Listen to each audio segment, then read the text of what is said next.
Good morning, everyone. This is PA in the AM coming to you from Carlsbad, California. And today I want to discuss ear infections. And since it's Favorites Friday, if you tune in to the end of the episode, I'll be discussing a couple of my favorite things. So I've been a pediatric ear, nose, and throat physician assistant for the last 9 years. And what I want to discuss is one of the most common reasons why children go to the doctors, and that's ear infections. And there are two different types of ear infections. The first type I want to discuss is an external ear infection. And the external ear infection, or swimmer's ear, occurs when there's an infection localized in the ear canal. And when the ear canal gets water stuck in it and or inflammation in the ear canal, then it could become really filled with pus. And the ultimate treatment is to either get that pus out and treat it with some eardrops. And the best preventative measure is to keep water out of the ear. And one of my favorite things that I want to discuss is called Dox Pro Plugs. And what Dox Pro Plugs are these little molds that fit into the ear. So whenever a kid goes swimming, you put them in the ear and it'll prevent water from getting in the ear. And it's really important just to use them and clean them in between uses with alcohol so they're not reinfecting themselves. In addition to external ear infections, there's something called middle ear infections, and that's when the infection is localized behind the eardrum.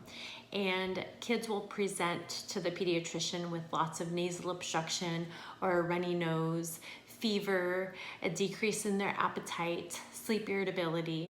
And when the pediatrician looks behind the eardrum, they're saying an angry red eardrum with pus stuck behind the eardrum.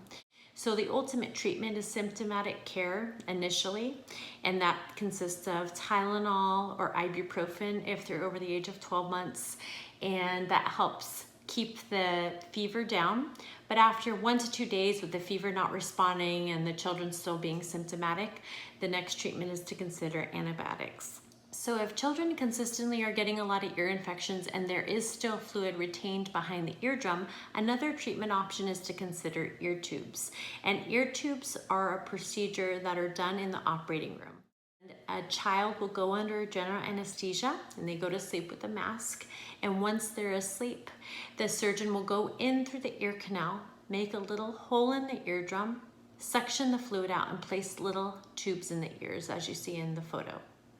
And the tubes are temporary. They last anywhere from 6 months to 2 years and they fall out by themselves. Children can still get ear infections with ear tubes, but instead of giving them all of these different oral antibiotics, you'll see drainage come out of the ear and you treat them at home with eardrops. Sometimes the providers will order a hearing test after the tubes are placed because a lot of the children that have recurrent ear infections have temporary hearing losses and or speech delay. So we just want to make sure that their hearing is back to normal. My next favorite things is the Rodan and Fields Reverse Broad Spectrum Sunscreen. And the sunscreen I use every morning. I apply it liberally before I put on my makeup and it smells like oranges. I love it. Click on the link below to purchase the Rodan and Fields Reverse Broad Spectrum Sunscreen. And I'll also put the link for the Dox Pro Plugs below as well if you want to get those for you and or your child. And they come in a few different sizes and different colors. All right, so that's it for today on ear infections. I'm PA in the AM signing off. Tune in next Friday. I'm going to be discussing hearing loss. I hope everybody has a wonderful weekend. Take care.